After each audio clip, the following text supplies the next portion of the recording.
What's good, y'all? Welcome back to the Playmakers Corner podcast. I'm your host for today, Simon Villanos, aka Coach V, and this is episode 239, week 3 here.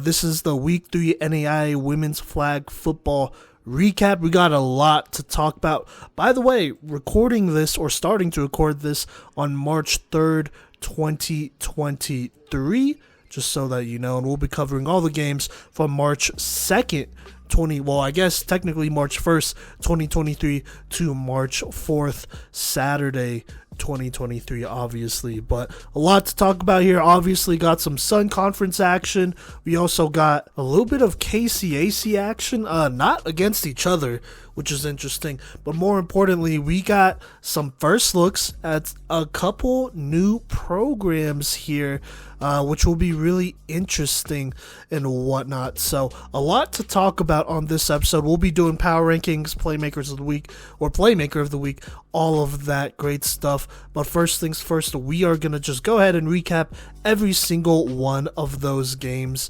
And I actually want to start with a unique one here. I'm going to start with Cottey College's home season opener against Fort Scott Community College here. Now, just putting some background behind all of this here.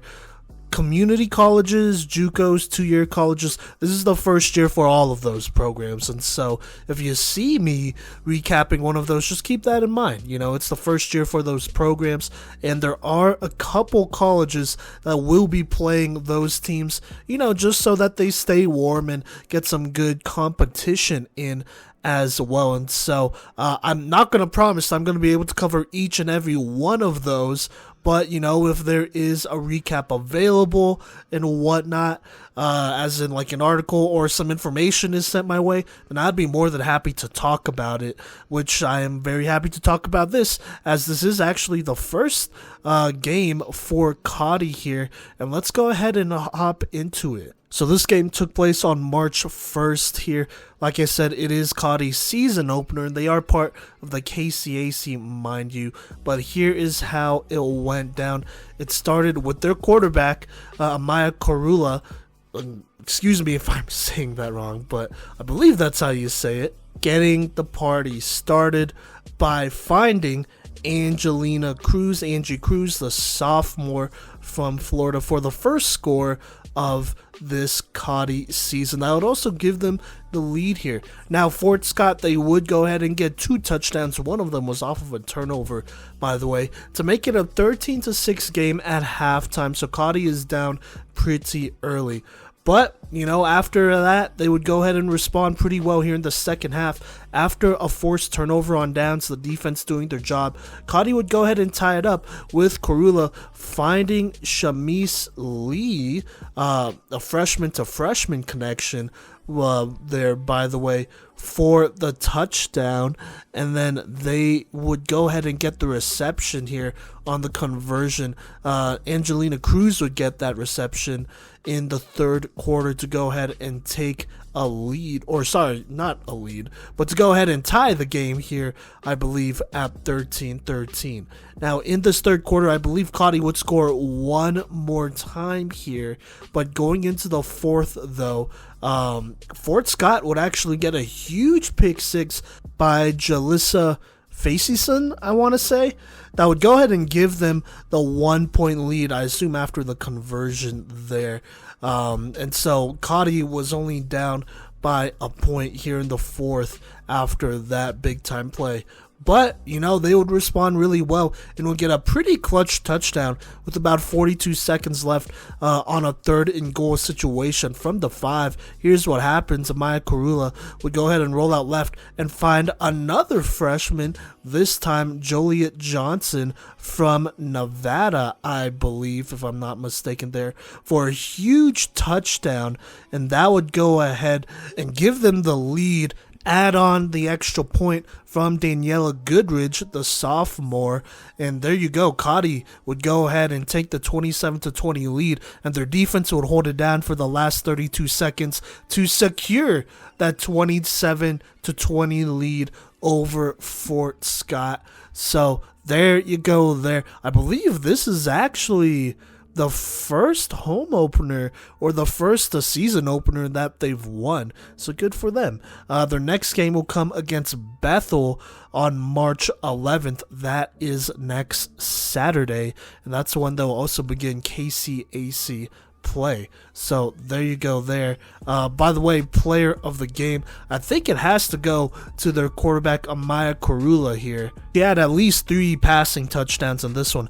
I don't know why they didn't list what that other touchdown was in the third quarter, but she had 3 passing touchdowns, which were all big time. Remember, she is the freshman from the East Coast. I believe she went to Tottenville, if I am not mistaken there. And so there you go. That is the player of the game from that matchup on March 1st. Cottey starting the season 1-0.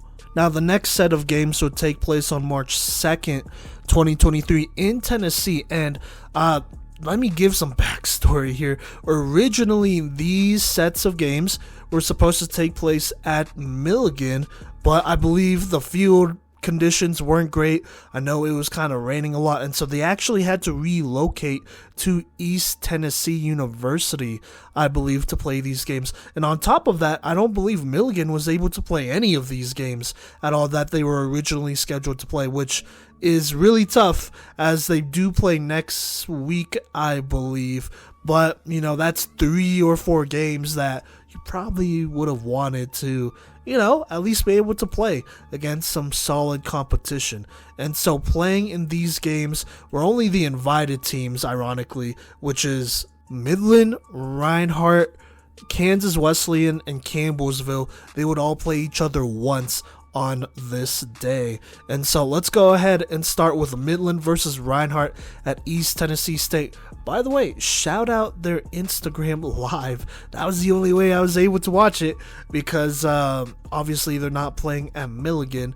And then, you know, shout out Midland's site as well, posting stats and a recap for me to talk about here. But let's go ahead and talk about how that game went. First game of the season here for Midland, and I believe the first one for Reinhardt as well. Reinhardt being the new kid on the block, one of the new kids on the block here as a first-year program.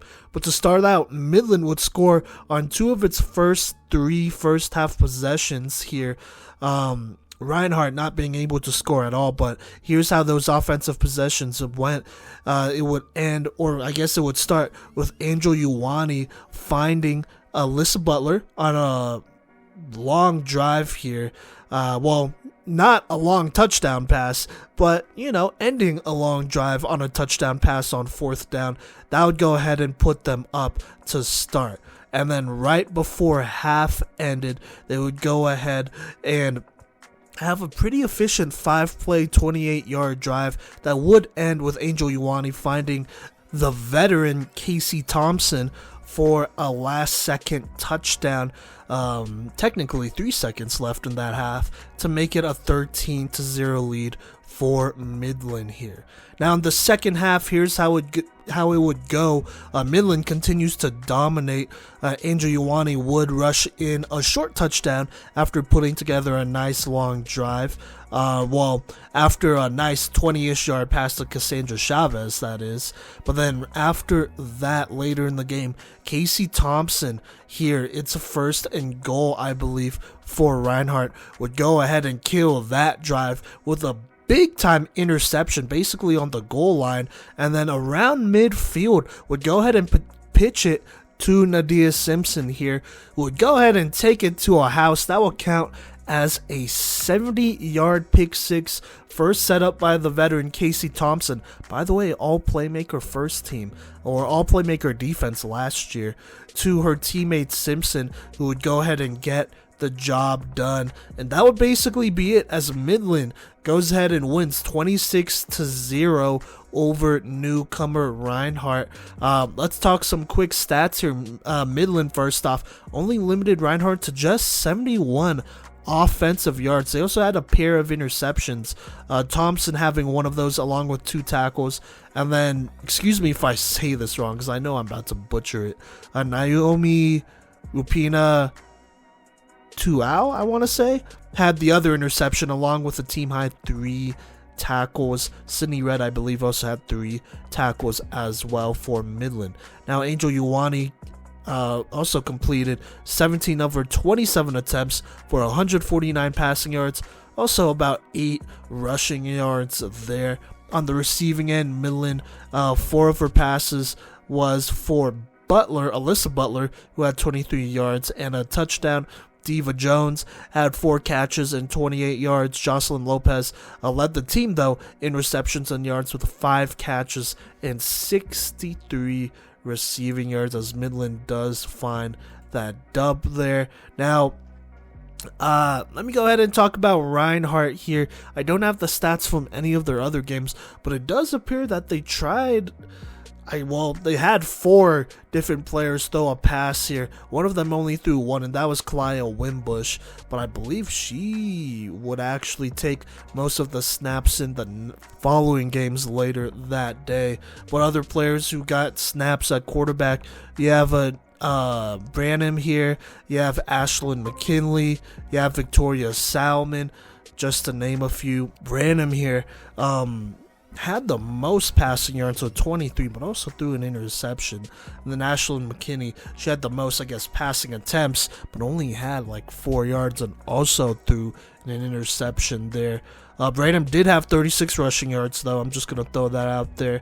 And then Victoria Salmon actually looks like she led in receptions and receiving yards with 2 receptions on 24 yards. Their lead tackler was also Victoria Salmon, who had 6 tackles in that game. So kind of a tough go, but that's kind of what you can expect out of a first-year program, especially going against a 3-year program like Midland. There's going to be some growing pains there naturally. But before I move on, though, player of the game for Midland, I think it has to go to Casey Thompson, the veteran here. 3 receptions, 18 yards, 1 receiving touchdown. She also had 2 tackles, and then that big-time pick. I'm giving her this recognition, though, because not only did she make that interception, but she made a great pitch at midfield. That was actually a play I was able to see there really well and clearly. Just a perfect pitch there and great awareness to go ahead and make that play. So got to give her credit for that one. But obviously, very much a team win here. I know Angel Ioane is definitely somebody to be considered for this one. But yeah, just a good dub for Midland to go ahead and start out 1-0, not only on the season, but on the day. Now let's move on to the next game of the day. We got first year Campbellsville from Kentucky versus Kansas Wesleyan University. Kansas Wesleyan played 1 game last week against the defending national champs Ottawa. They lost, but not the worst loss either. It was a relatively close game. So going into this series of games, this doubleheader here on March 2nd, they are looking to go ahead and bounce back from that against first-year program Campbellsville.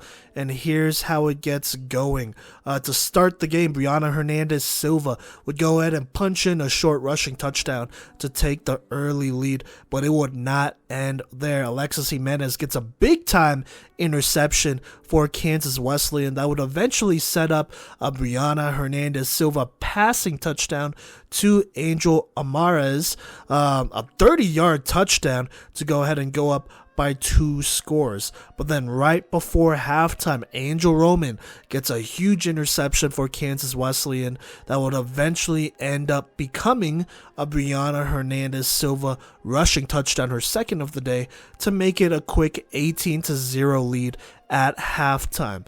Honestly, Kansas Wesleyan was very much in control here.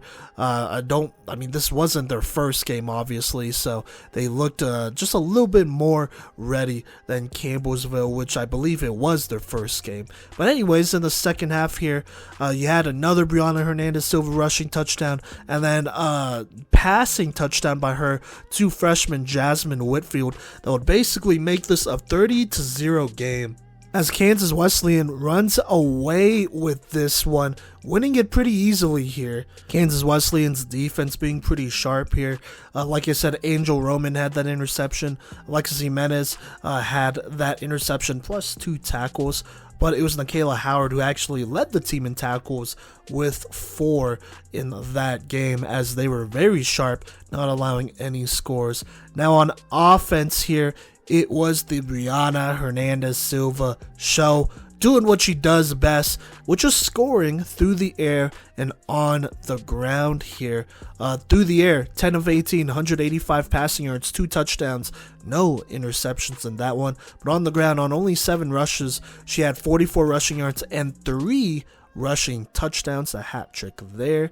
Now, as far as the receivers went, her lead receivers were Kieran DeCure, hopefully I'm saying that right, who had 3 receptions and 55 receiving yards.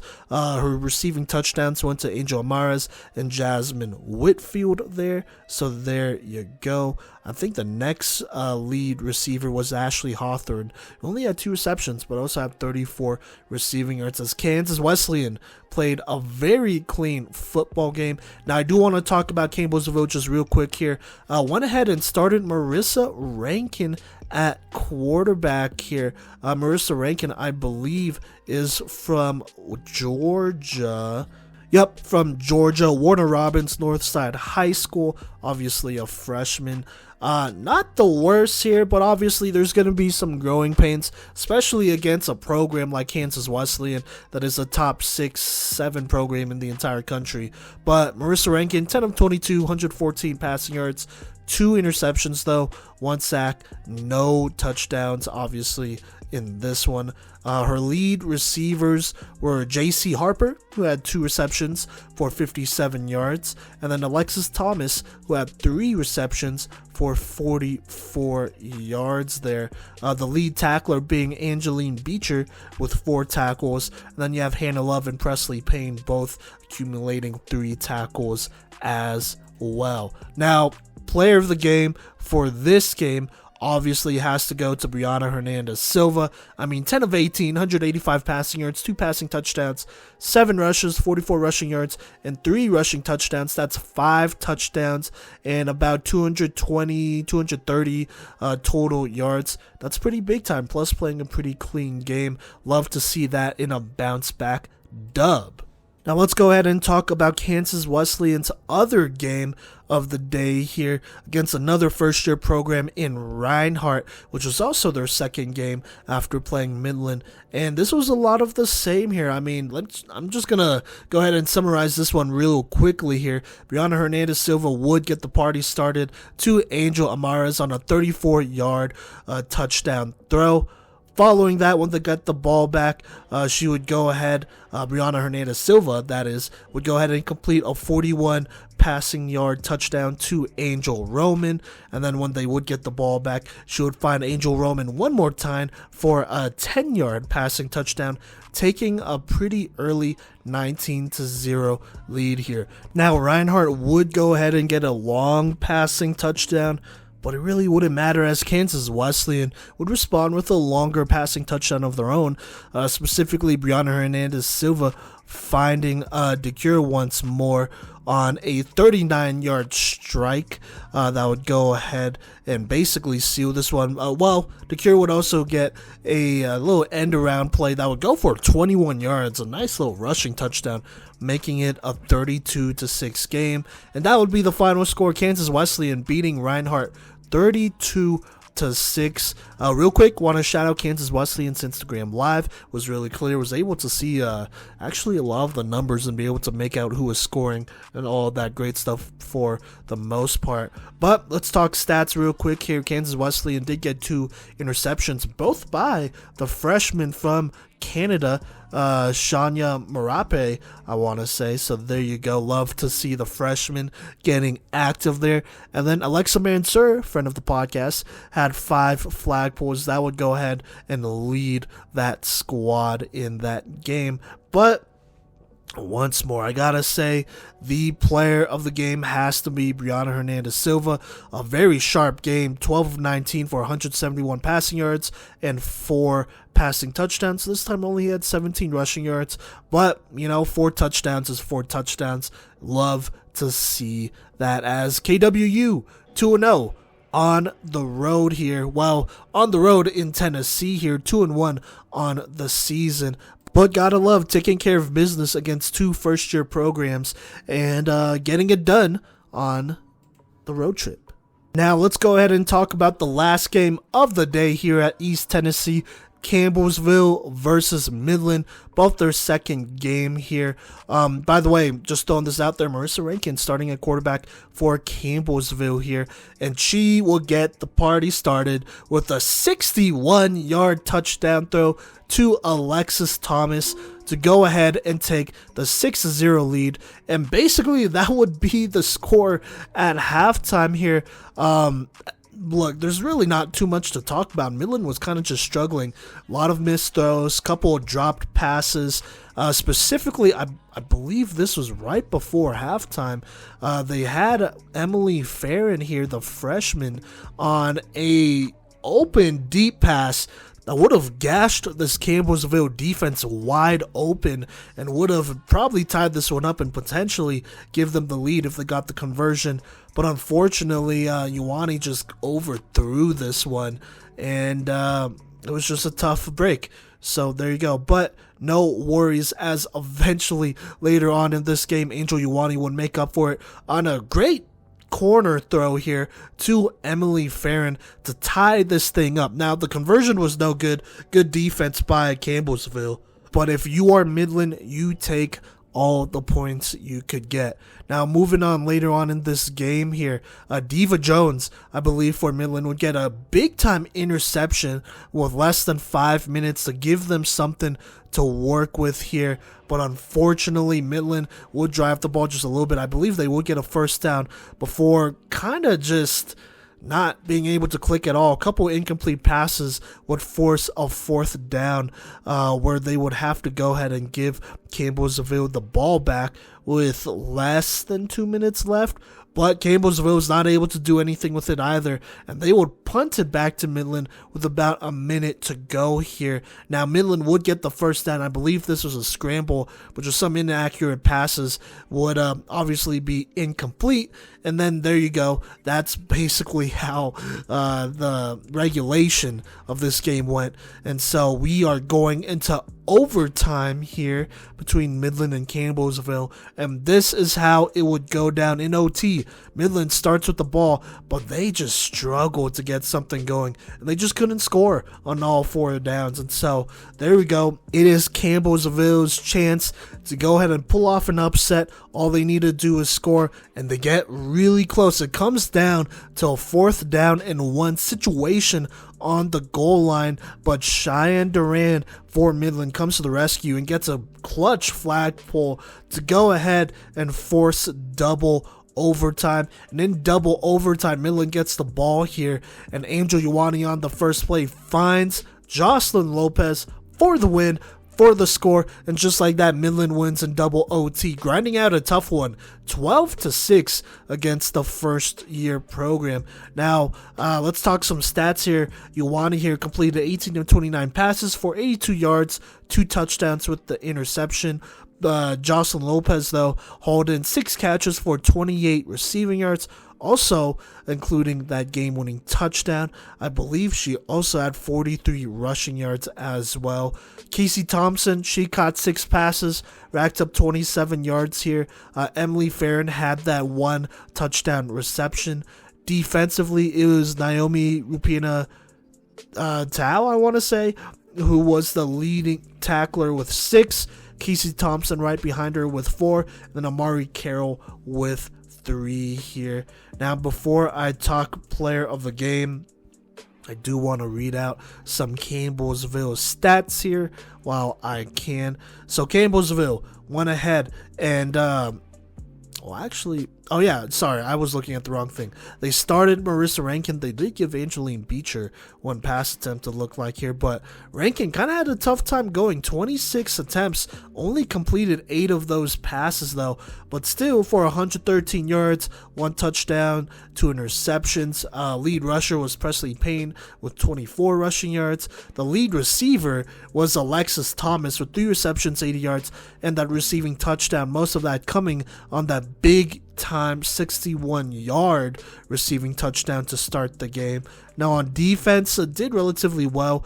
J.C. Harper led them with 5 tackles, also had an interception.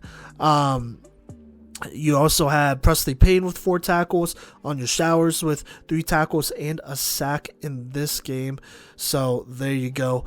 But just kind of a tough go for Campbellsville, not quite able to finish this one. I mean, it is their second game of the season, but you know what? They'll be going back home to Kentucky, where Midland will actually be following them home to go ahead and play them on Saturday. That is, at the time I'm recording this, tomorrow, March 4th, 2023, which we will talk about on this episode once that game has happened. But for now, Midland going ahead and starting the season 2-0, including with this double overtime 12-6 win here. And oh, my bad, I almost forgot player of the game. Player of the game, I think this is pretty obvious, has to go to Jocelyn Lopez. 6 receptions, 28 yards, 1 receiving touchdown, the one to win it. Also 4 rushes, 43 rushing yards, and a tackle on defense. Gotta love that. Some really good football to start out this week 3. Okay, now let's move on and talk about the games from March 4th, Saturday here, starting with a Sun Conference matchup, Florida Memorial at Thomas. Just a couple notes here. Thomas, I don't believe, had Giselle Jones or Kiana Akol for this game. And then just a general note for the Sun Conference, I believe today was the last day to have games before spring break, and so there will be a little bit of a break going into next week here after this weekend here. But let's go ahead and start. Thomas, they have the ball here. They do initially get a first down, but eventually go 3 and out here and punt the ball on 4th down. Just a couple incompletions. One was a drop and then a couple misfires there. And so Florida Memorial takes over. Haley Stanton in at quarterback, but they don't get too much going either as they also go 3 and out here. Just a couple quick gains that, you know, did end with Haley Stanton getting sacked by, I believe, Janae Scott here on 3rd down, which would make it a 4th down that they had to punt on. So there you go. So Thomas, they do get the ball back, and they get a pretty good return here. Janae Scott returning it just up to midfield, just before midfield. But here's what happens here on 1st down. Alexa Wilson goes ahead and throws the check down to Janae Scott, who gets the 1st down, this time past midfield. But then a couple plays later here, Wilson goes ahead and throws the post route, I believe, to Brittany Delva, who gets a big-time touchdown for Thomas to get on the board. Following that, Wilson will then find Margarita Pena, who gets the extra point, making it a 7-0 lead with about 4 minutes, 56 seconds left. Now FMU, they get the ball back here. I believe they initially get a 1st down, but they go ahead and go 3 and out here. Just, you know, Thomas bringing the pressure, not allowing any deep plays here. They do bring in Howell for that double quarterback action, but it doesn't quite work out there. I believe she does throw the out route. One pass to Erica Johnson on this drive, but it is pulled short here. And so good defense once again by Thomas, not allowing much at all once again. And so 3 and out once more. And then here we go. Back on offense here for Thomas. But it doesn't go extremely well here, as on the first play of this drive, Deja Fanning gets a big-time sack. Following that, there are a couple incompletions. One was just an overthrown ball. The other one was a weird miscommunication. Both receivers, I don't think, knew who was supposed to run that route there. Like I said, it was a miscommunication, and it did end up being incomplete. And so Thomas would actually go 3 and out here.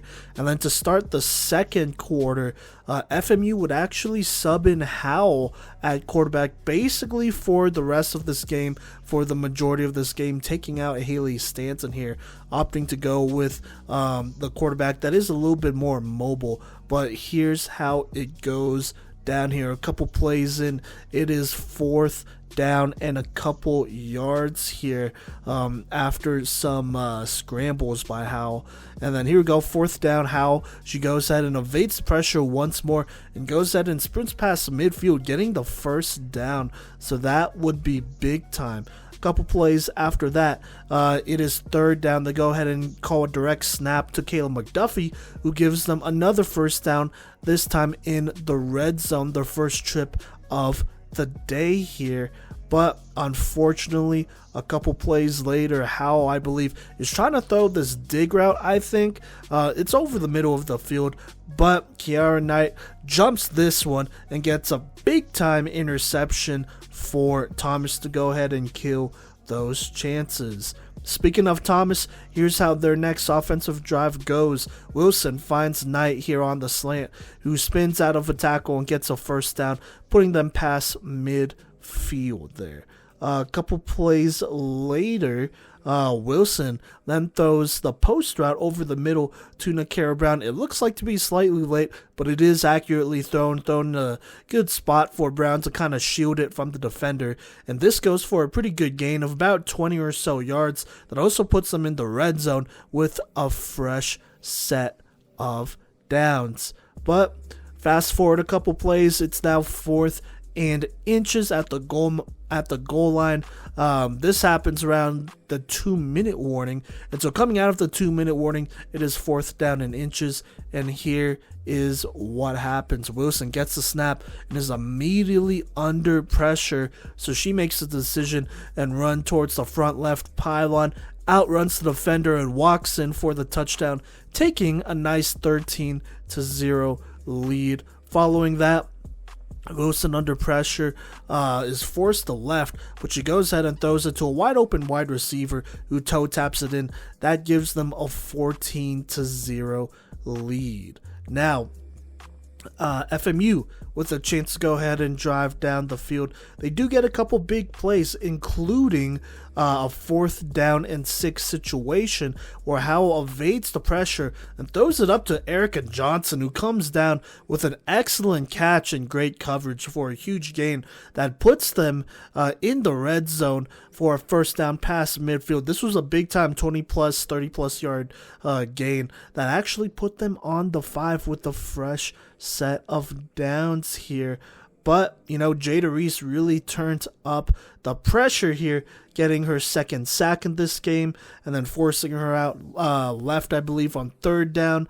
And that would end up being incomplete. And then following that, on 4th down, Reese would force her out of the pocket, where Howell would be forced to throw the check down to avoid the sack, and that would easily be cleaned up. And so Thomas holding on to a really good 14-0 lead going into the 3rd quarter here, the second half, where Florida Memorial would go ahead and pick it up here with the football to start on offense. But unfortunately, they would go 3 and out. Jada Reese just turning up the pressure all the way, wreaking havoc, getting her 3rd and 4th sack on this 3 and out, basically forcing it almost all by herself here. And so Thomas would get the ball back here with a chance to make it a 3-score game. And so here is what happens here. After a play where Wilson goes ahead and takes off left, and it looks like she almost gets a 1st down, but maybe gets shoved or something happens. Regardless, there is a personal foul thrown on FMU that makes it a 1st down and also puts Thomas in the red zone just like that, about 10 yards out. And here's what happens. Eventually, it comes down to a 4th down play here. Well, Wilson goes ahead and drops back and then throws a strike to Nakara Brown between a couple defenders in a big time touchdown to go ahead and give Thomas the 20-0 lead here. Now, Wilson does get sacked on the extra point, but the damage is done. They now lead by 3 scores. So boom, there you go there. Now, Florida Memorial would get the ball, but nothing good would come out of this one as Thomas gets a pretty quick turnover here. Couldn't quite see who got it, but regardless, they got the turnover, and so here's what happens. I believe they are on the edge of the red zone, and a couple plays in here, they are on the edge of the red zone. It's about 4th and short here. Doesn't matter as Wilson goes ahead and rolls out right before lofting a nice throw to Kiara Knight, who is pretty wide open. Wilson got pretty much strung out towards the sideline, but she lofts a good throw here. Knight catches it and then burns this defense pretty badly for a 20-plus yard touchdown there, making it a 26-0 game. And at this point, it is basically over here. Thomas would go on and get the shutout and win 40-0 in a big time game. I mean, when that last score came in the third quarter, you know, they would go ahead and take out Wilson and put in the starter from last year, Shelby Hartley, who would toss 2 really good touchdowns as well, basically in garbage time. So it was like 40-0 with 7 or 8 minutes left here. This offense clicking really well here, and Thomas getting their third win in a row, staying undefeated. Coming out of spring break on Monday, they will be playing Campbellsville in Kentucky, but for now they go into spring break 3-0. Gotta feel good about this game here. They not only took care of business, but they played probably their best game all season, which makes them really scary when talking about potential, because FMU doesn't even have that bad of a defense, but they were still able to put 40 here. Everything was clicking here for Alexa Wilson, who had 4 touchdowns, played a really clean game, honestly played her best game so far this season, and this is a pretty good omen of things to come. Obviously, always good to see Shelby Hartley get out there, do her thing. She got 2 really good touchdowns, so, you know, just keep an eye out there. They got 2 really good quarterbacks there, so that's big time for Thomas. And then this defense, I mean, allowing 0 points, they were going crazy here. Jada Reese turning up the pressure throughout this game. I mean, I couldn't quite find how many sacks she had here. I pulled up the stats here, and it's kind of cut off just barely here. But Jada Reese had a number of sacks here, like 4 or 5, I want to say at least. And this one, 2 of them came on a 3 and out there, which was huge. But, you know, she played great, and this defense obviously played great, even then shorthanded without a Cole and Giselle Jones, which, you know, add those 2 and you have a much stronger team, obviously. But players of the game, I think I got to go with the 2 of them for this one for Thomas. Jada Reese, obviously going crazy, not allowing any pressure here, and FMU just not being able to find an answer to her despite switching quarterbacks a couple times. So there you go there. And then Alexa Wilson playing a great game on offense here, really making the most out of all of their opportunities. So there you go there. Thomas once more wins 40-0, improves to 3-0 on the season. Now let's go ahead and go down to Florida and talk about the next game here. Keiser versus St. Thomas. Keiser with only 1 loss on the season in that very close game against Thomas where they lost 0-7. St. Thomas, after winning their first game here, 0-2 here, basically losing to Thomas 18-26 and then getting blown out by Weber 37-14. So definitely looking to bounce back in this one. And, you know, on the last episode we talked about maybe there being some quarterback changes. There were. They go ahead and they rolled with Holly Neer at quarterback. She played a lot of the games last year, started for them last year, and did a solid job. And so she would pull the start against Keiser. And so here's how it went down. St. Thomas actually started with the ball. They would get the first down here, Neer finding Kayla Alvarez on the drag route there. But couple incompletions later, a short gain on 3rd down would result in a 3 and out here where they would have to punt it to Keiser. And so Keiser with the football, the first possession, of the game here. Here's how it goes down. Jasmine Roden, the quarterback, finds Adriana Rodriguez on the short throw, who goes ahead and gets the first down past midfield.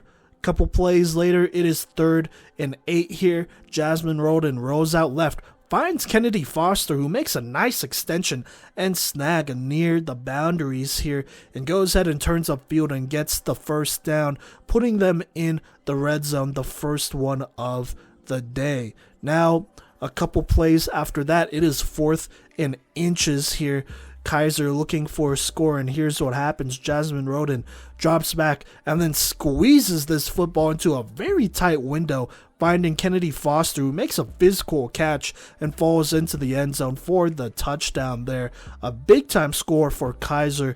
Following that, they will get the extra point here. Roden finding Chloe Griffin on the drag route, taking that 7-0 lead. Now, we go ahead and we have St. Thomas here. There is a play where Holly Neer on second down throws the post route, but Adriana Cavallati is there and basically drops a wide open interception. Obviously, she wasn't expecting it to be directly towards her. Doesn't matter though, as Holly would then find Kayla Alvarez on the slant route for the first down, and that's how St. Thomas would go ahead and get started here in the second quarter. But here in the second quarter, here's what happens. It is 3rd down. Holly Neer finds Kaylee Miller, throws a dot on the post route, who then gets out to the races, and it's basically a foot race at this point, but she is just barely pulled down at the 1 there, and so that is now, well, they are now in the red zone after that huge 30-plus yard gain. And so here we go. It is 2nd down, a play later here, and here's what happens. They go ahead and put Jada Graham in motion, and she gets the ball on the end around and walks into the end zone for the touchdown, making it a 7-6 game here.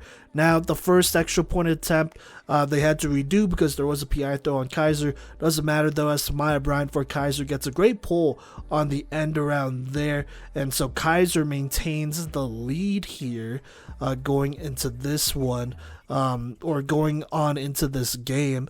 But here's what happens on the offensive drive next. Jasmine Roden on the first down play tries to throw the out route. It's a little bit late here, but the freshman Dominique Parks goes ahead and makes her pay for that mistake and jumps this one, grabs the interception, and almost runs it to the house. Luckily, her flag is pulled just before she could break free there, but definitely gets a big-time interception that puts them in the red zone. And so in the red zone, a couple plays later, it's 3rd and inches. Holly Neer evades the pressure and finds Tiffany Walker in the back of the end zone on a nice throw, giving St. Thomas the 12-7 lead. Incompletion is no good there, but they still got the lead. And so now down in this game, Keiser takes over on offense. Here's what happens. They do get a first down here.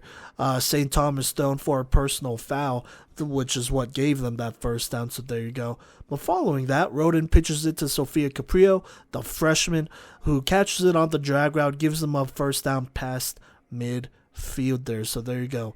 After a nice Kennedy Foster slant catch, it is 2nd down here, and here's what happens. Jasmine Roden rolls out right and throws a dot off platform on the money to Chloe Griffin downfield, who gets behind the St. Thomas defense. The defender not taking the best angle here, and she goes ahead and scores on a huge 20-plus yard touchdown play. Just like that, Keiser retaking the lead 13-12.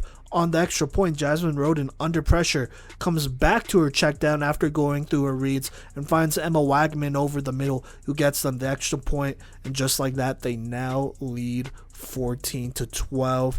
Following that, though, St. Thomas would try to get something going, but a big-time Reagan Pellegrino sack on 3rd down would force 4th down there for St. Thomas, and they would actually eventually punt it. So there you go. But Keiser's not able to do anything either. Low throw. Then they have a completion. It goes for about 5 yards. But following that, Roden kind of just misses an open pass to the left here. And so that actually gives St. Thomas the ball back with 47 seconds left. But they are not able to do much with that. Aren't able to do anything as it stays at 14-12 going into the 3rd quarter. Now here in the third quarter, it was pretty quiet here. Nobody scored here. In fact, actually, here's what happens. Keiser, they are forced to punt after initially getting the first down on their first play here. So there you go there. Now St. Thomas, they do get a couple first downs. Actually get a first down in the red zone where Holly Neer finds Kaylee Miller on a nice out route that puts them in the red zone, and then it comes down to a fourth down situation. But unfortunately, Holly Neer, she is under pressure. She is forced to throw it to Tiffany Walker, who is stopped short. That was her check down there, and so she was stopped short of the end zone there. Scoring on that play would have obviously given St. Thomas the lead, so that is kind of tough. Now Keiser, they do get the ball back, do get a couple first downs before heading into the fourth quarter, and here in the fourth quarter, it is third down, a couple plays in, and Jasmine Roden rolls out right and finds Marissa Rubino near the sideline, who gets them a first down in the red zone there. But St. Thomas, they're making them work, and so once again, it is fourth down in the red zone here. Here's what happens. Jasmine Roden finds Chloe Griffin on the slant over the top of the defense here, waits for her to clear the zone, gets her the football on a nice throw, and just like that, Keiser takes the 20-12 lead. Roden does try to throw it to Kennedy Foster for the extra point, but Dominique Parks knocks it down here. And so here we go. St. Thomas, they got to find a way to score. And so here's what happens. They get a first down to start this drive. Holly Neer finding Jada Graham on the hitch route. That will get them a first down. But a couple plays in, it's a 4th and 1 here near midfield. Here's what happens. They call an RPO here, which Holly Neer runs, and she throws it to Kaylee Miller on the drag route, who gets them a first down past midfield, and a couple more. Actually, this was a really good gain for St. Thomas. Now the next first down they would get would actually come on a hard count here, where she would pull a Keiser defender off sides. That would give them an automatic first down in the red zone, with a chance to potentially get on the board and potentially tie this thing up pending the extra point. But right now, it's first down in the red zone. Here's what happens. Holly Neer throws to Kaylee Miller. This one is deflected. That brings up second down here, and that's when the 2-minute warning hits. But following that, it's second down here. Neer, she checks down to Parks, who gets a solid gain, but it's still about 3rd and 10 here in the red zone. So 3rd and 10. Neer, she finds Tiffany Walker on the drag route, who appears to walk into the end zone after kind of what looks like to be a pick play there. But the refs, to go ahead and call that, throw a penalty on the offense. That pushes them back. That obviously hurts here. And so it's third down again, but they are pushed a couple of yards back. And so here we go, third down. Number 4, Samai Brown for Keiser gets a huge breakup over the middle. That would force a 4th down situation. And here on 4th down, Holly Neer takes a shot to Tyler Bryant, who's in one-on-one, and it looks like she actually has a leverage here, but Sydney Woodman for Keiser comes to the rescue, gets an excellent pass breakup here that forces a turnover on downs, and that would be game. Keiser sweating a close one out here, but still winning 20-12, improving to 3-1 on the season. I believe this is actually the first dub since that loss to Thomas. So boom, there you go. They lost to Thomas last week. Now St. Thomas did not play bad. Honestly, it came down to a couple possessions in the red zone. They obviously had that last one in the 4th quarter, but they also had a red zone possession here in the 3rd quarter where they were just not able to get it done there.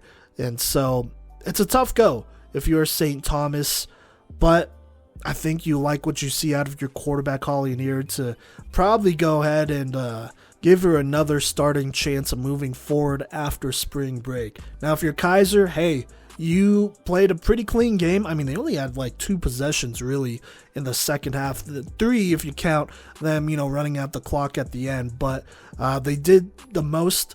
They played the best with what they had, and grinded out a close one here. And so I gotta say, player of the game has to go to Jasmine Roden. 3 passing touchdowns to this one. Obviously, threw that pick 6 there.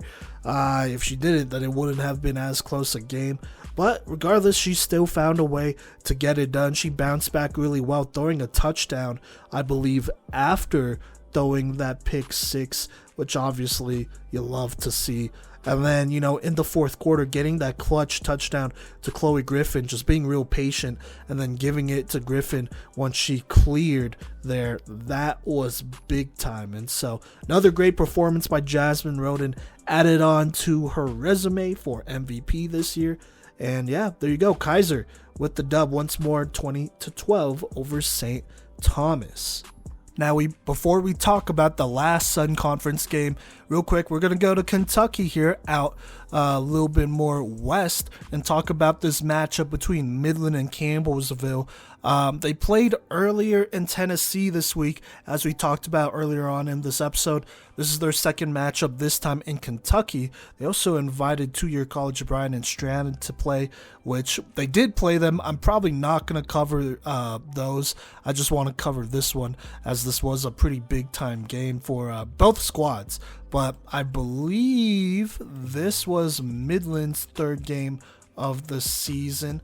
And then for Campbellsville, this was also their 3rd game of the season. Interesting enough, Campbellsville did not play Reinhardt when they were there. So, there you go. But let's go ahead and talk about this game here. Not too much really happened in the first half.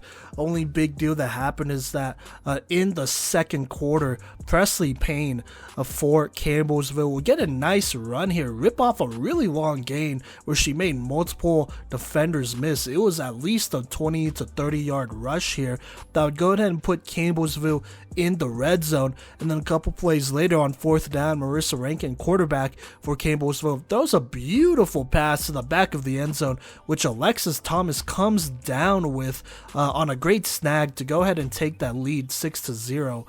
And that's what it would be going into the second half of this game. 6-0 Campbellsville with that lead here over Midland. And so here we go in the third quarter here.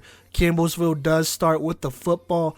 3rd down, Marissa Rankin takes a shot downfield, but it's not the greatest though here, and it's intercepted by Diva Jones of Midland, who goes ahead and returns it just enough to put Midland in the red zone here. And so here is what happens a couple plays into this drive. It is, I want to say, 3rd down again and 4. They just called a hold on Campbellsville, so it's 3rd down once more here, half the distance to the goal line. And Angel Ioane goes ahead and buys some time here before lofting it to the back of the end zone, where all reliable Casey Thompson clears the zones and catches a touchdown, toe tapping this one in, tying this game with 6 minutes and 55 seconds left in the 3rd. Following that, Angel throws it into double coverage for sure, but Emily Farron comes up with a strong catch here to go ahead and take that 7-6 lead. Now, here we go. It is Campbellsville football here. Marissa Rankin goes ahead and gets a 1st down on a designed quarterback run, but unfortunately right after that she goes deep once more. This time it is kind of tipped up there, and it is intercepted by Aaliyah Livingston for Midland, who gets them the ball just near midfield here. So boom, there you go there. Midland with the chance to extend their lead. And so here's what happens. Angel Ioane does get the 1st down past midfield by scrambling. So there you go. But a couple plays in, it is 3rd and 14 under pressure. Angel throws a very ill-advised pass here. I don't know if she was trying to throw it out of bounds or if she thought maybe there was an out route there, which there wasn't. There was nobody there. But this one is just easily intercepted by Angeline Beecher, who goes ahead and gives Campbellsville the ball back here. Now, nothing really happens for the rest of this third quarter. It's in the fourth quarter, still the same drive here for Campbellsville. 3rd and 15. Here's what happens. Rankin drops back, tries to throw the drag route, but Casey Thompson just steps in front of this one here and intercepts it for Midland here near midfield. And so Midland with the ball, they have the 1-point lead.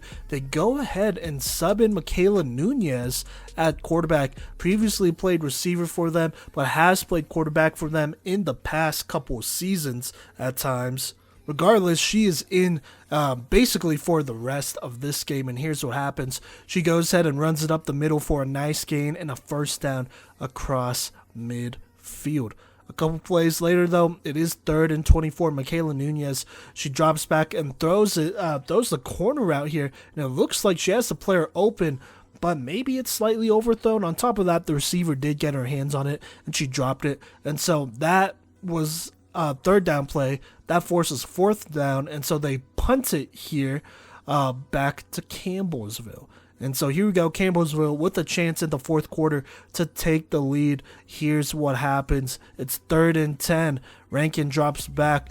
She goes ahead and throws this football here. It looks like her receiver falls down running this out route. And so Casey Thompson, with no resistance at all, goes ahead and intercepts another one, but this time takes it to the house for a big time touchdown. Big 40 or 50 yard touchdown there on the pick 6 there. And then on the extra point, Michaela Nunez, the quarterback, runs around before throwing the conversion to Emily Farron once more, who gets it and makes it a 14-6 lead. Still not quite out of reach for Campbellsville. It's only an 8-point lead, but definitely not looking good considering all the interceptions here so far in the second half, in this game in general. And so 4 minutes, 30 seconds left. They're trying to put something together. A holding penalty does give Campbellsville a first down. But a couple plays later, it is 3rd and 2 here after Rankin throws a high deep ball to Alexis Thomas, who catches this one, making it a 3rd and 2. And so they only need to get the first down, but it looks like Rankin gets a little greedy here, tries to go deep. It is severely underthrown, and this one is easily intercepted by Diva Jones once again, her second interception of the second half only, and goes ahead and gives Midland the ball. Now Midland, they're basically just trying to run out the clock here. Eventually it does come down to a 4th down where they punt it, and at this point there was maybe 57.5 seconds left here. Still a 14-6 game, and so here we go. Last chance for Campbellsville. Rankin takes a shot deep and finds JC Harper in stride for a huge 20-plus yard gain. Just like that, it is 1st and 12 here past midfield. About 40 seconds left in this game. They go ahead and try to throw deep again. It's incomplete. 2nd and 17, 29 seconds left here. They call a false start on Campbellsville, so that kind of sucks there. But even then, there is an incompletion on this play. That brings up 3rd and 22 after the false start and incompletion. 3rd and 22 here. Rankin drops back, throws it. It looks like this one is about to be intercepted. It's dropped though. That brings up 4th and 22 here. And on 4th and 22, she has no choice but to take a shot deep into the red zone. This one is deflected, and that is that. Midland goes ahead and wins 14-6 and starting actually a historical 3-0 start to their season here with wins over all first-year programs. 26-0 against Reinhardt, 12-6 in double overtime against Campbellsville, and then a 14-6 dub over Campbellsville here. All to start 3-0, at least against NAIA opponents here. Campbellsville, I don't believe has won a game yet. Some kind of tougher matchups to start the season. There's definitely I would say there's definitely some optimism to be had. I mean, this is their first season, and so some things to work off of, but not too bad to bring it down to the wire once more against a team like Midland. But anyways, Midland, like I said, gets the dub 14-6. Player of the game, in my opinion, I think has to be Casey Thompson here. I mean, she had 2 interceptions in the second half. She also had 2 touchdowns, one of those being a receiving touchdown that would go ahead and tie this game. And then the other one would be a pick 6 where she would go ahead and help take a 14-6 lead there. And so there you go, Casey Thompson, the veteran, stepping up big time for Midland. All right, now let's go ahead and talk about the last game here in week 3. We got Weber versus Warner here. Weber at number 4 in the country according to our power rankings so far. Warner here, not in a bad spot. I mean, they started 1-1 on the season, but have bounced back here, winning that close one against FMU last week.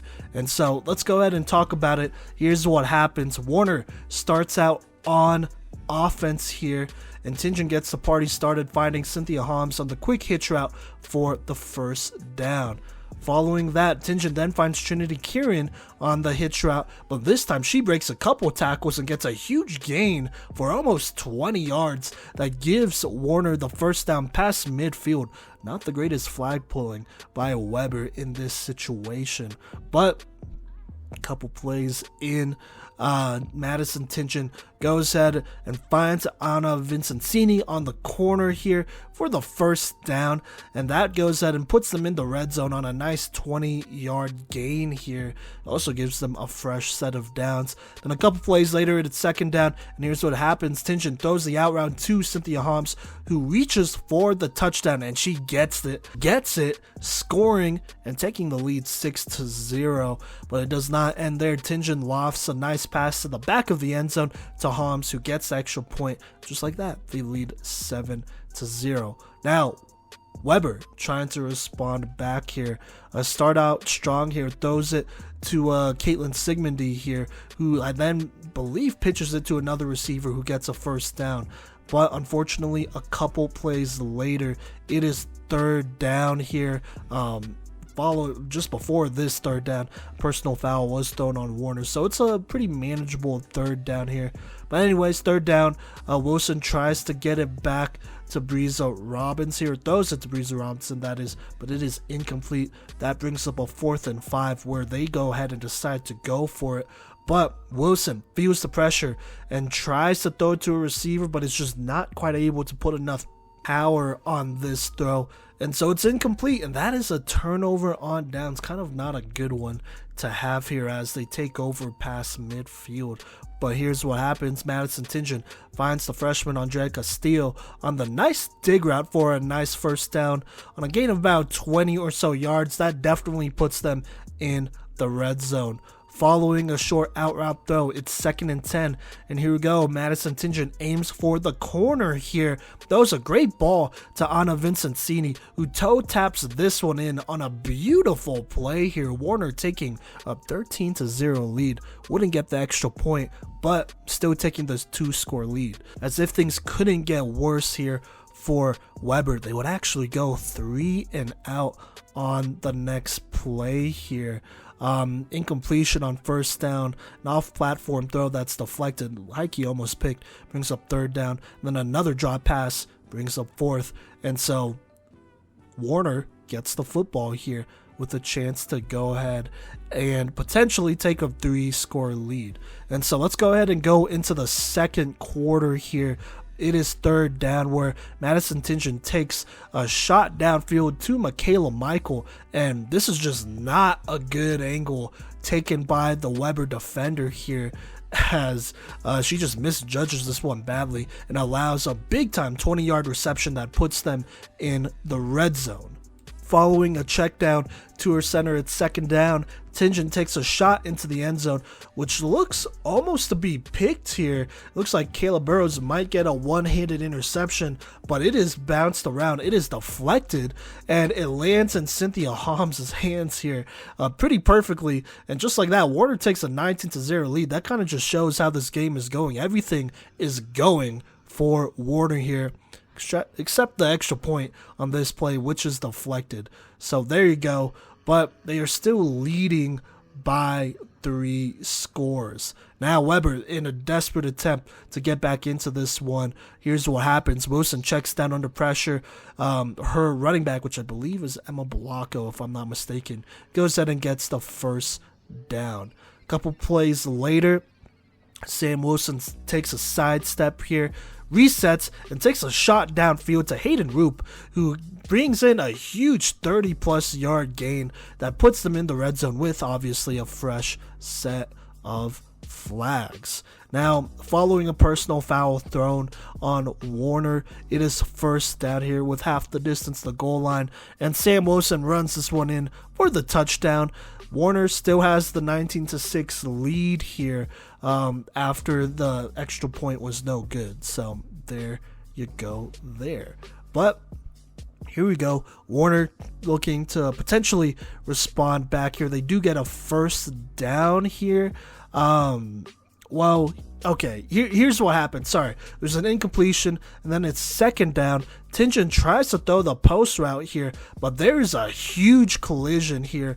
Caitlin Sigmundy taking a pretty big shot, along with Amiri Logan of Warner, and so there's a lot going on here. They obviously throw a penalty. Both players are taken off the field here. Amiri Logan, I believe, would actually come back and continue to play, but Caitlin Sigmundy appears to be out, which is a pretty big blow to Weber here, as she is their starting safety and probably the second option as a receiver, or one of their better options at receiver. And so there you go there. That's a tough blow for Weber. On top of that, they go ahead and call it a first down for Warner. Not past midfield, but still, I guess it's just a first down. So there you go there. But it doesn't matter, as eventually Tingen does throw it to Andrea Castillo, who does fall backwards on the curl route catch here and gets the first down past midfield. But unfortunately,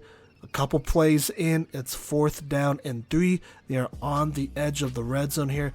Madison Tingen, she tries to throw the curl route to an open receiver, but it's just not a good throw. Lands 5 or 6 yards short here, it looks like. And so that's a turnover on down to Weber, getting a little bit of a break here. But unfortunately, a big sack by Jashauna Lyons to start this drive would not help out Weber, as that would actually eventually lead to them going 3 and out. And so just like that, Warner would get the football back in the waning minutes of this first half. And so then here's what happens. Madison Tingen throws the out route to Cynthia Holmes, who goes ahead and gets them a first down past midfield. Couple plays later, though, it is a 4th and 1 situation. Here's what happens. Tingen completes a short pass to Andrea Castillo for the first down. That puts them in the red zone, just like that. Now, let's move ahead a couple of seconds here. There's about 5 seconds left here in I believe it is the first half here. It's 1st and goal after there was a roughing the passer call thrown on Weber, which did give them a fresh set of downs. Regardless, though, this would be the last play of the first half here. And this is what happens. Madison Tingen throws a slant route to Amiri Logan, who's kind of getting held here, but she brings in a tough touchdown catch here.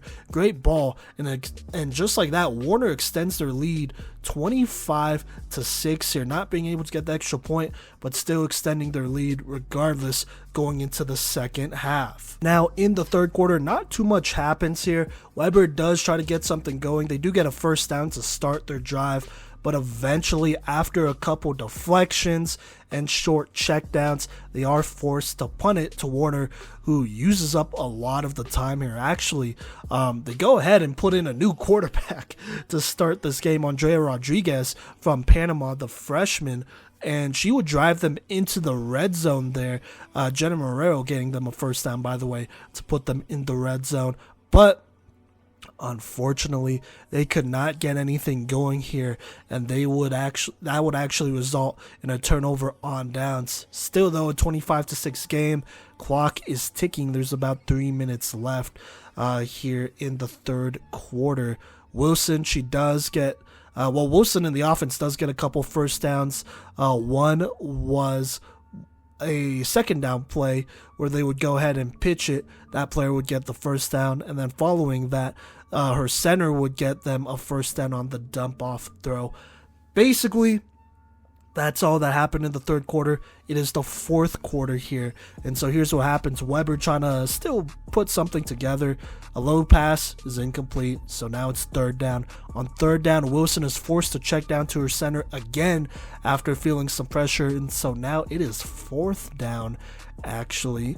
And so fourth down, Wilson goes ahead and finds Caleb Burrows on the quick hitch route, who gets the first down, and that also puts them in the red zone. A play later, it is second down here. Sam Wilson goes over the middle on the slant to Hayden Roop, who goes ahead and slides out of a couple tackles and slides right into the end zone for that touchdown, making it 25-12. Now the conversion is dropped though, and so it stays there. And then Warner decides to put back in Madison Tingen, just, to be safe, because the game's obviously not over yet.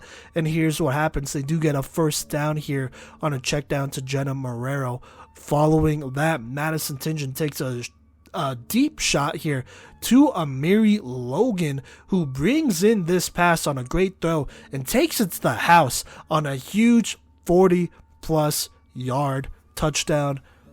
It's now 30-12. This one's basically over. They don't even get the extra point, but it is over here. Warner goes ahead and gets a big-time upset win, 31-18 over number 4 Weber. Weber, on the other hand, drops to, I believe, 2-2 on the season after just a tough performance. Look, it obviously wasn't their game, and it also doesn't help that Caitlin Sigmundy had to, sub out as well, because I believe she got injured, and hopefully she's doing well. But, they did find themselves in a pretty bad hole even before that injury, and so got to play more consistent and better than that. It is what it is. Still, though, good dub by Warner here. So we'll see what happens moving forward here. But Warner obviously getting a huge win here, 31-18. Player of the game, I think, has to go to Madison Tingen. I mean, she had 5 passing touchdowns, played a pretty good game, I would say, here all around. So gotta love that. All right, well, let's go ahead and move on to our Playmaker of the Week. I want to talk about all the player of the games first, because there were a lot of games here. So I'm just going to start from the top here. But starting with this Midland versus Reinhardt game, I think the player of the game is out of that one is pretty easy. Has to be Casey Thompson. I mean, 3 receptions, 18 yards, 1 receiving touchdowns, 2 tackles, and a pick in a pretty good game there. A lot of contributors in that one, though, but I think Casey Thompson definitely earned that one there. Moving on, though, to Campbellsville versus Kansas Wesleyan. This one is pretty easy in my opinion here. Kansas Wesleyan's quarterback Brianna Hernandez Silva went 10 of 18 for 185 passing yards, 2 passing touchdowns, 7 rushes, 44 rushing yards, 3 rushing touchdowns. That's 5 TDs in that game and no turnovers in a big-time bounce-back dub after last week's loss to Ottawa, so that was huge. Kind of staying with Kansas Wesleyan, they would also play Reinhardt here, and I think it has to also be Brianna Hernandez Silva in that game. She was 12 of 19, 171 yards, 4 passing touchdowns, and 2 rushes for 17 yards. Just so that the listeners at home know, that is 9 total touchdowns in 2 games there to go ahead and improve their record to 2-1 on the day. Now, then there's Campbellsville versus Midland, the double overtime game. I think this one is pretty obvious as well. Player of the game, Jocelyn Lopez, 6 receptions, 28 receiving yards, 1 receiving touchdown. That was the one to win the game, by the way. She also had 43 rushing yards on only 4 rushes and a tackle, all big time there. Now, moving on to this FMU versus Thomas game, went ahead and chose 2 for this one, Jada Reese and Alexa Wilson. Now, I don't have the specific stats here, but I do have the ones that matter. Alexa Wilson, 4 touchdowns, no turnovers, best game so far in her young career. Then Jada Reese, per usual, putting in work, at least 4 sacks. Definitely more though, because there was one drive where she had like 2. So there you go there. But the Thomas duo, I feel like they both deserve player of the game for that big time win over FMU, which by the way is the biggest margin of victory they've had over them so far. Now moving on to Keiser versus St. Thomas here. I think player of the game has to be Jasmine Roden. 3 passing touchdowns. Did throw that one pick there. But what does matter is that she did lead a pretty good drive to go ahead and win this game, or at least seal this game, when she did throw that final touchdown to Chloe Griffin. Plus, she bounced back pretty well after that interception against a pretty tough St. Thomas squad who took their best shot, in my opinion. So, boom, there you go. Jasmine Roden once more. Winning player of the game, that Keiser game. And then in this last Midland versus Campbellsville game here, well, not last one, sorry, second to last one, I think it definitely has to go to Casey Thompson. Casey Thompson, she came up clutch this game, to be honest with you. Not only did she have that catch to go ahead and tie this game, and this was a pretty close game, but she had 2 interceptions in the second half. One of those was a big time interception to go ahead and shut down the drive, obviously. Then the other one was an interception to the house, that she got, which, it's the second pick 6 she has been a part of so far this season. And so Casey Thompson definitely making a case for herself here. But player of the game for that one, for sure. Just wanted to make sure I recognize her. And then in this Weber versus Warner game, a pretty pivotal game, I would say, for Warner. I think it's very obvious that Madison Tingen is the player of the game. 5 passing touchdowns. Also went 23 of 30 for 270 yards. Played a really clean football game, and it wasn't like she was just targeting one opponent. 2 of her receivers had 2 touchdowns here, and they were pretty good throws. Obviously great plays, but I think this is also one of her best games so far. Not only this season, definitely this season, but in her career as well, in the upset win over Weber. For Playmaker of the Week, I can only pick one athlete, and this was a really tough one, because there were so many great games. There were some athletes that I think really contributed to, these wins from this last weekend, but also pivotal wins that I feel like might change how the rest of the season goes, because momentum is everything. I think I'm going to have to go with Kansas Wesleyan's quarterback, Brianna Hernandez Silva. 9 touchdowns without 2 games. That's big time. Obviously, it was against first-year programs, but here's the thing. You really can't count any program out, especially if you haven't played them before and you really don't know what you're looking towards. And so I got to go with Brianna Hernandez Silva. Look, the stats are absolutely insane. And plus, she played really clean and good football, which is to be expected, but is definitely big for a Kansas Wesleyan team that kind of got gut-checked last week against Ottawa here. But, once more, 10 of 18. This is against Campbellsville. 185 passing yards, 2 passing touchdowns. Also had 3 rushing touchdowns and 44 rushing yards. Then against Reinhardt, 12 of 19, 171 yards, 4 touchdowns, passing touchdowns, I believe, and then 2 rushes for 17 yards. Can't argue with stats, and on top of that, can't argue with wins. They're now 2-1 after starting 0-1 this season. But Yeah, there you go. I'm going to have to go with Brianna Hernandez-Silva. Like I said, this was a real tough one. Madison Tingen was definitely up there. I had to look back at some of those throws specifically. I know there was the one that kind of bobbled around, and so even then, she would have thrown 5 touchdowns if you took that one away. Or, sorry, 4 touchdowns if you took that one away. But I think I had to give the edge to Brianna Hernandez-Silva in this one. Casey Thompson was definitely someone that I had to keep in mind because she won Midland these games, I feel. So that is obviously huge and definitely something to keep an eye on. Jasmine Roden is always in the running here. Thomas is always up there, but at this point, I mean, Thomas really should beat FMU this bad. Thomas is the best team, or one of the best teams in the Sun Conference, so I feel like that is fair to say. But like I said, I had to go with Brianna Hernandez-Silva on this one. She had herself a nice not even weekend, a nice Thursday, I would say, and just did a good job leading this team and playing really clean football and making it happen for them. So boom, there you go. Your week 3 playmaker of the week is Brianna Hernandez-Silva. All right, now let's go ahead and talk power rankings. There's a pretty big shakeup this weekend. Just in case, I guess you didn't know what the power rankings were, they were the same these last 2 weeks. I mean, not everyone played, so there's that, but just so that you remember, at 13 here, it was basically a 3-way tie between Reinhardt, Bethel, and Campbellsville. Obviously, we can't rank somebody that we haven't seen play before, and that hasn't played a game yet, but specifically they have both of those, so there you go.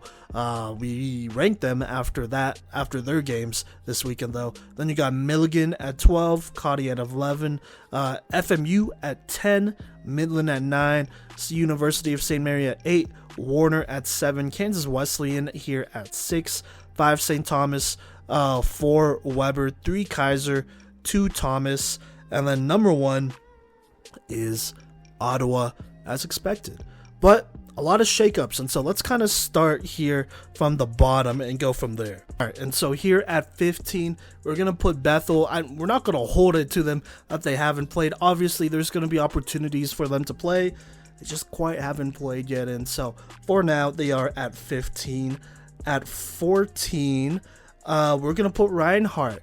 You know, they had some really tough games. I also kind of wish they played against Campbellsville, a fellow, one-year program. I think that obviously would have helped. But unfortunately, they didn't, and they lost a pretty good amount here. They lost to Kansas Wesleyan 32-6, and then they also lost to Midland 26-0.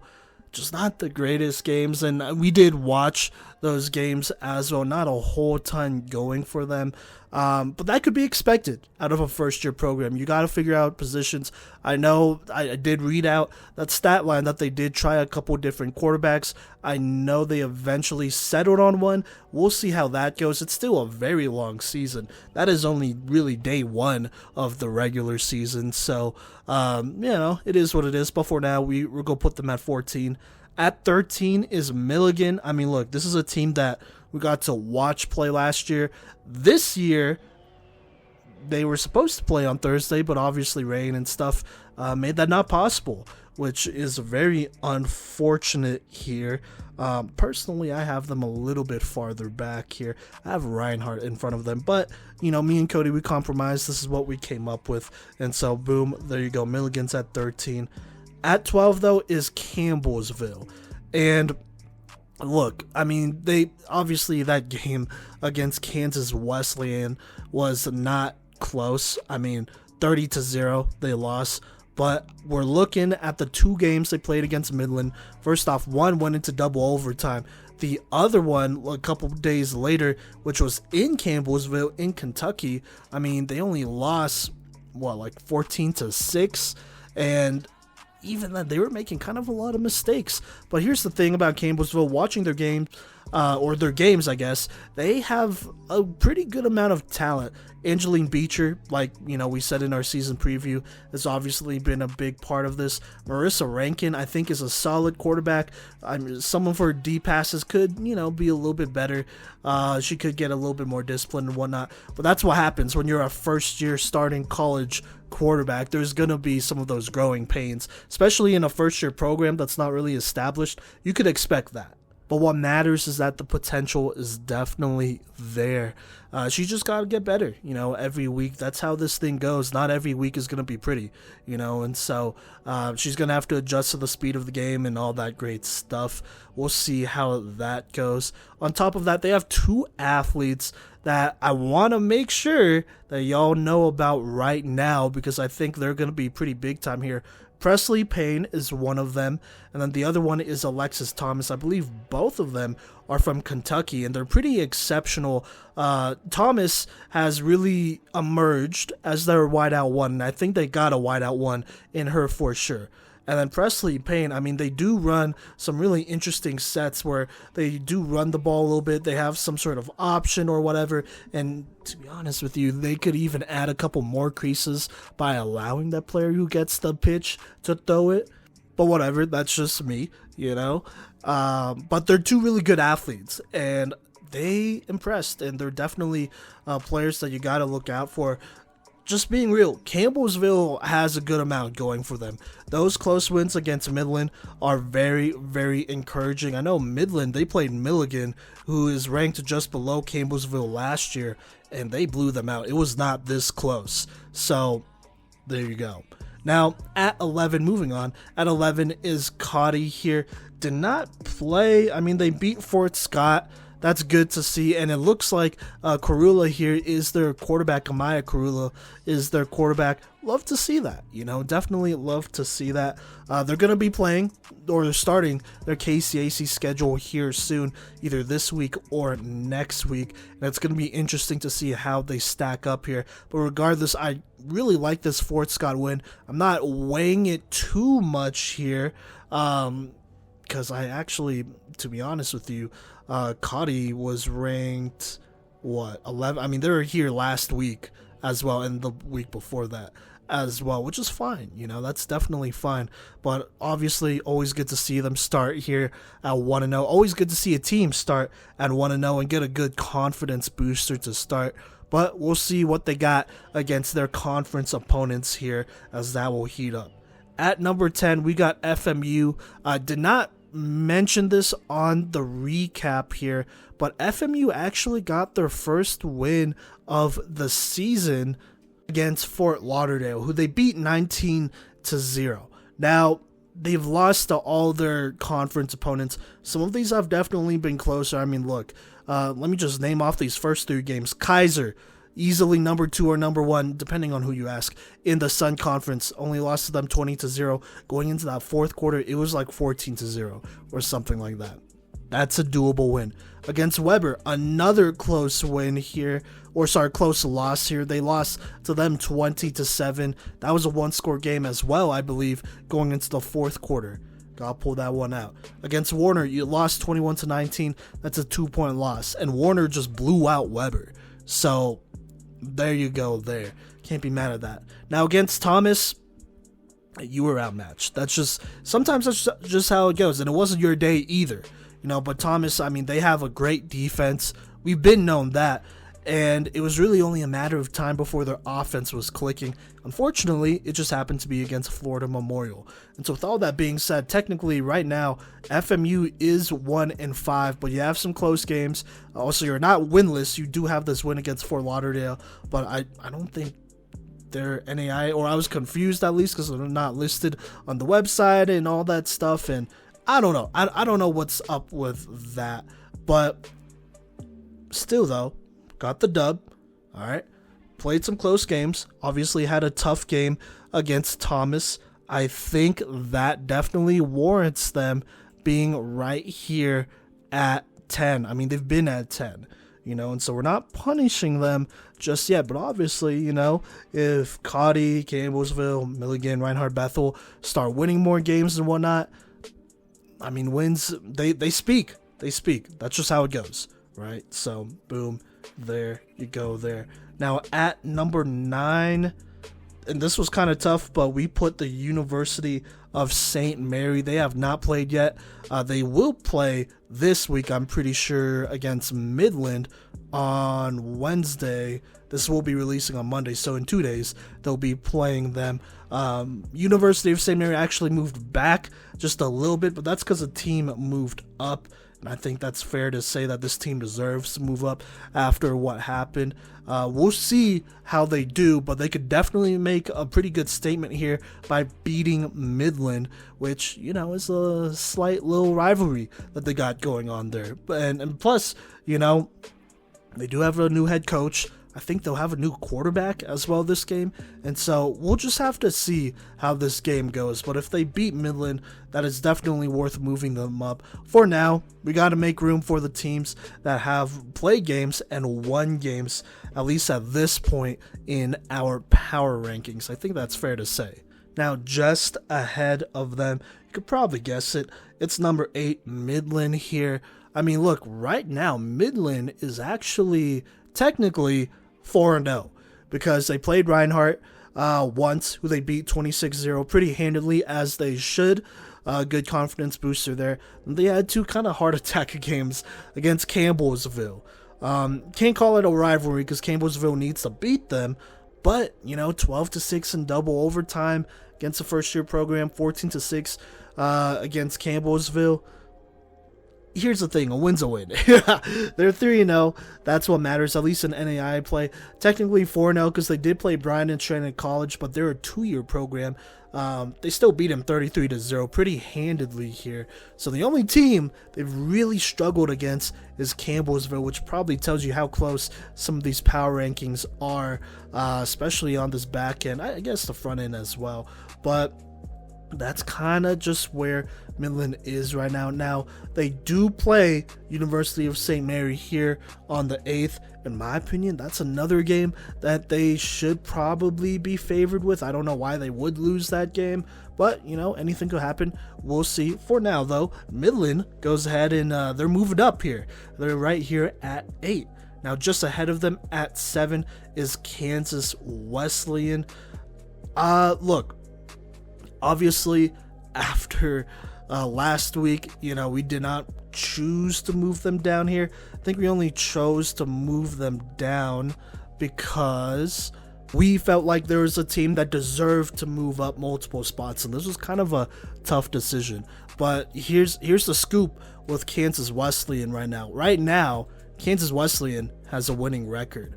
I mean, look, lost to Ottawa. That wasn't even that bad of a game. It was closer than most of their matchups usually go, I feel. But they bounced back here, traveled all the way to East Tennessee, and they took care of business pretty handily as well. They went ahead, blew out Campbellsville 30-0, took care of business, clean game. Then they went ahead and they also beat Reinhardt 26-0. Love to see that, took care of business. Both games they should win. That's what they did. There wasn't really anything in these games that, like, I don't know, showed me that they didn't deserve to be in the top 7 or 8 here. But we just had a team move up a couple of spots. And so for now, they are here at 7. But it could change. It could definitely change here. Regardless, right now, they are 2-1 against NAIA opponents. And they have a pretty busy next week here. They start, they already started KCAC play, but they continue that against Bethel College. I believe that is actually Bethel College first game, I want to say here. Bethel is another first-year program. They really should win this game. I don't care how they do it, as long as they do it. You know, they play them March 8th, so that's in a couple of days. That's on Wednesday. And then following that, they have a couple two-year program, I guess, community college games that they do play against Fort Scott, Florida Gateway's listed here, and Heston College as well. So a very busy week for them, but they really shouldn't lose any of those games. But, you know, who knows? Anything could happen. It's football. It's college football.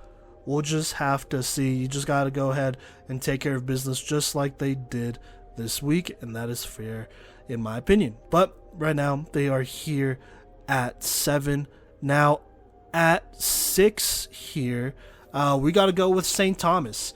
Last week, I guess the last 2 weeks, they're at 5. They do move down just a little bit, and I think this is more of a reflection of how, I guess, their last 2 games went. Because here's the thing, they haven't won a game since they won the first one, which was only a 12-6 win over Warner. So that's tough. And then you go play Thomas. Obviously you're not favored in that one, especially in Thomasville, but you make it a pretty close game. You only lose 26-18. But then you play Weber and you get blown out 37-14. So there you go. I mean, they were already 1-2 going into this. Then they played Keiser here, and they lost to them 12-20 here. But here's the thing: you still lost. You're still 1-3, and we just gotta see, if they could get back on track here, which they should. Looking at their schedule, they do play first-year program Reinhardt in Georgia on Saturday. That's definitely a game they should win, in my opinion. But who knows? We'll see what happens. Look, we'll just have to see, right? We'll just have to see. I said this last week. They had a quarterback issue.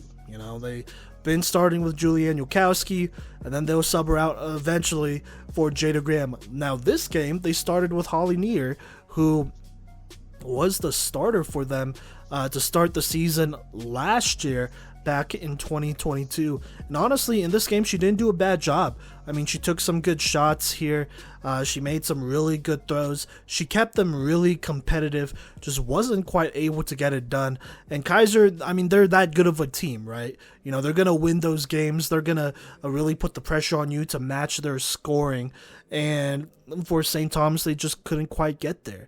And so we'll see. We'll see what happens here. I am positive that they should probably give Holly another chance moving forward. I mean, if it was that close of a football game, I think that is fair to do, especially against a team like Reinhardt, see what happens there. But they definitely have talent. They just got to figure it out. They got to get consistent. And bottom line is they got to win games, but they haven't, and that's why they've moved down only one spot. But that's what happens, teams are going to move up and down. And look, I think them moving down a spot is not the worst thing, especially considering a squad moved up. Now, speaking of teams, though, that moved down, we got Weber right here at 5. They got blown out. They got whooped by Warner. And there's no way around that. I mean, they lost 31-18. There was a little garbage time touchdown there. So really it was like 31-12 or whatever the 2 scores were. But they still got whooped. They lost. And this Warner offense, they were going. Amiri Logan, she got her touchdown. Cynthia Holmes finally broke out here. Madison Tingen played her best game of the season. The defense just didn't look good. Even before Caitlin Sigmundy came out, which is obviously a huge loss, they were already down 19-0. And that's just not great. As a defense, you can't allow that. The flag pulling, they could have done better, obviously. But, look, they're here. They are now 2-2 on the season. That other loss was against Florida Memorial, or not Florida Memorial, excuse me. The other loss was against Keiser, who they lost 20-18. They beat Florida Memorial 20-7 here. Next up, they do go to Campbellsville. This looks like to be after spring break, and they play a number of games there against Campbellsville, Reinhardt, and Cottey. So that should be a good little time before they hop into back into, I guess, Sun Conference play. They also play Fort Lauderdale that weekend as well, and then they hop back into Sun Conference play. And so they'll have time to get back on track. But I'm not going to hold it. I don't think me and Cottey are going to hold it too much against them. Everyone has off games. That was obviously an off game for Weber. I don't think they played their best, and they could definitely play better. And we know that. We know that they could play better. But we'll just have to see what happens moving forward here. For now, though, they only drop a spot. They go to 5. They go to 5. They were previously at 4. And so, speaking of number 4, at 4, we got Warner. And Cottey and I definitely agreed on this one. It was kind of hard struggling with that 4th spot, with that top 4 spot, because, first things first, we do send in our power rankings to our friends at NAIA F-Ball. Make sure you follow them on Instagram, Twitter, wherever. I mean, they cover women's flag football, obviously NAIA men's football as well, and we do power rankings with them. And so we usually just send in our top 4 here. The first 3 has been the same for like years now, it feels, but the 4th spot is always in contention, and we feel like this team earned this spot here, and this team is jumping up almost 3 spots, which is the most that any team has jumped up this season, and that is Warner. Right now they are at 2-1, started the season with a loss. Since then they've been undefeated. You know, they beat Florida Memorial 21-19. That was one they really had to sweat out and grind out, to be honest with you, which is okay, because they went on and they went and blew out Weber 31-18. This was not as close as the score looks, and they just outplayed him. I mean, Madison Tingen, it took her a little bit of time to kind of, get back to form, I would say, compared to last season. But when she did, she looked really good, made a lot of good decisions here, was really sharp as a passer. Obviously, there were a couple throws she missed here and there, but it is what it is. You still got the win.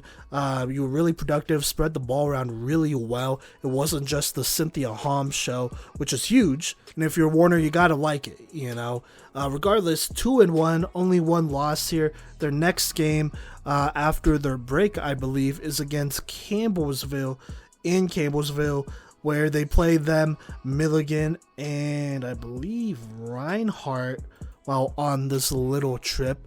So yeah, I mean, that should be a lot of fun. Obviously they should be favored in those games, and so they could really hold on to this 4th spot here if they continue to take care of business and win, which we believe they can. And look, they're a talented squad.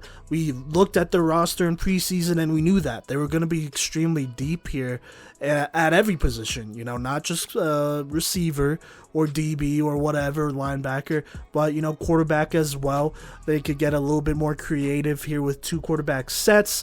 Also, not have Madison Tingen out there all the time, especially in garbage time as well. On top of that, they got a lot of receivers to complement Cynthia Homs, who are opening things up. Amiri Logan is really breaking out as a great option here. Trinity Kieran is doing her thing, which she did last season as well.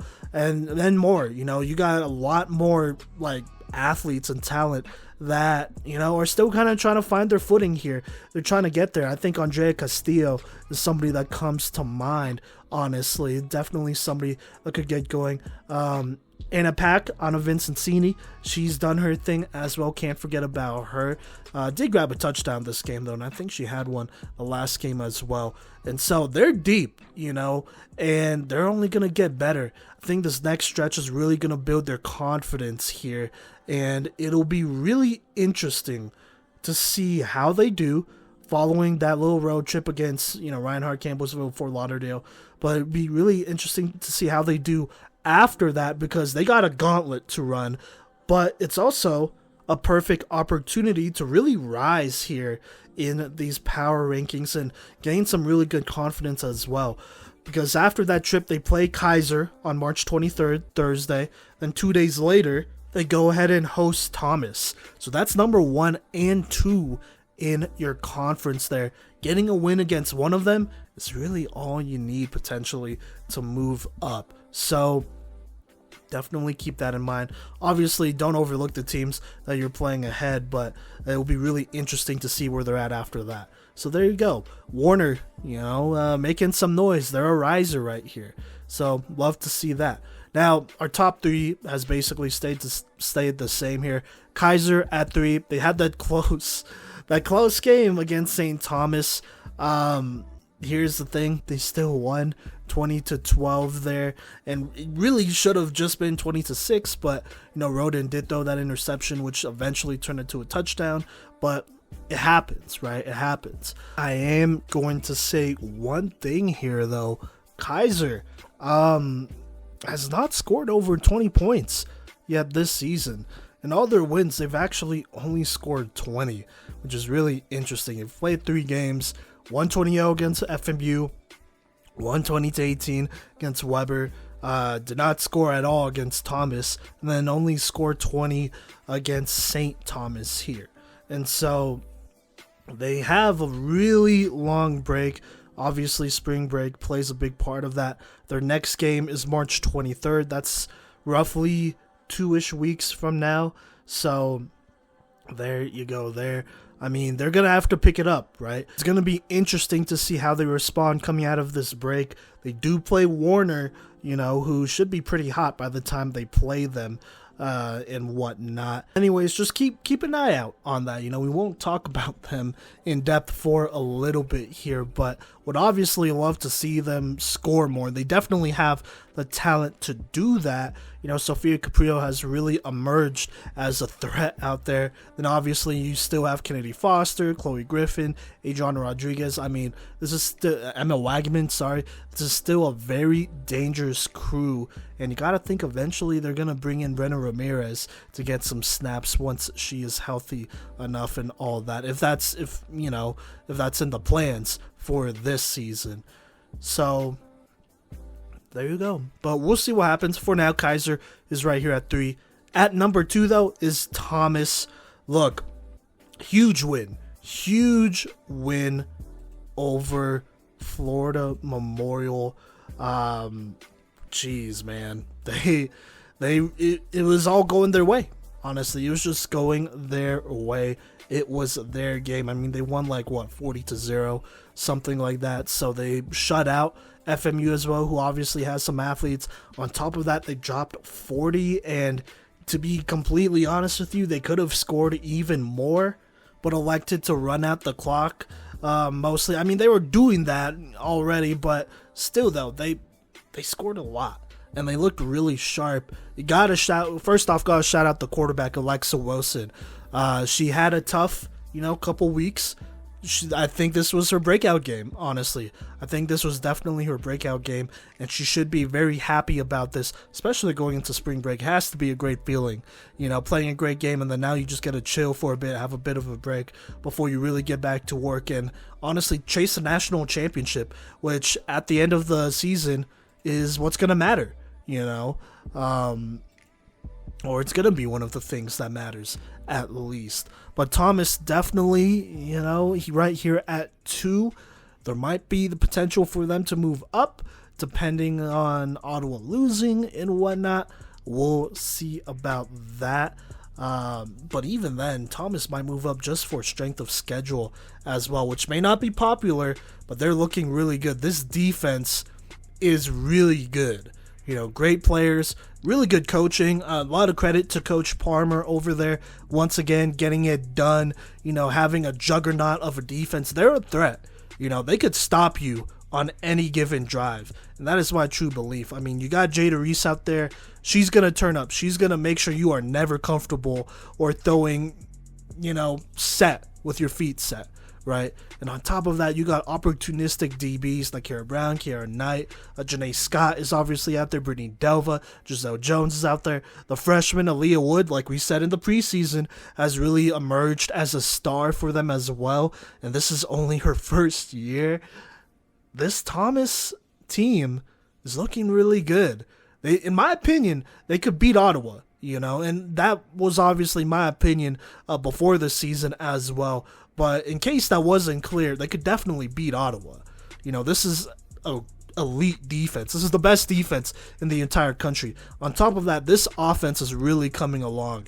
We really got to see the flashes of greatness and how good they could really be with Alexa Wilson, who was just on top of it. With all these playmakers around, you kind of assume eventually you'll figure it out, but assuming is different from doing, right? And she did it. So there you go. Thomas at 2. Nothing more to say there. At number 1 is Ottawa. Nothing to say there. Obviously, they do have that break. It was kind of explained to us. We exchanged some messages. They want to give their athletes a great opportunity to potentially make that national team. Love to see that. Obviously love to see that. Yeah, I mean, not too much to say. They're still playing KCAC games. I mean, they're going to play a couple club teams first, some really good ones, and then they're going to go back to KCAC games. But we'll see how the rest of the season goes. But once more, just so that you remember, starting right here at the bottom, right now, for now, 15 is Bethel, 14 is Reinhardt, 13 is Milligan, 12 is Campbellsville, 11 Cottey College, 10 Florida Memorial, 9 University of St. Mary, 8 is Midland, 7 Kansas Wesleyan, 6 St. Thomas, 5 Weber, 4 Warner, 3 Keiser, 2 Thomas, and number 1 is Ottawa. So there you go. Very jam-packed weekend. Got a lot of movement here, especially on the back end for sure. The front 4 or 5 is basically going to stay the same, I would assume, for a while here, especially with the spring break. But, there's going to be some teams that are finally going to play. I think every squad is going to play by this point. Bethel's going to play this week. University of St. Mary's going to play this week. And then, next episode, at that point, every team participating in NAIA flag football, women's flag football, would have played a game. And hopefully we would have seen every team play as well at that point, which will be pretty big when it comes to these power rankings. But there you go. That's week 3 right there. Like I said, a lot of great football games, a lot of great athletes really turning up this week. And, we look forward to covering it more moving on this season. But if you want to support us or know when more episodes are going to drop, go ahead and follow us and show some love on social media at Playmakers Corner. That's Facebook, Instagram, Twitter, and TikTok as well. We'll be posting content there. All the content we post on TikTok we'll also be posting on YouTube as a real short form video, so it'll be on YouTube as well at Playmakers Corner. Subscribe to us there. Also appreciate it if you are listening to us on YouTube. I know we do have a solid amount of our audience that is on there, so love that. And stay tuned for more women's football content, women's college football content here. It should be a blast moving forward. And I've been your host, Simon Villanos, and I will catch you later.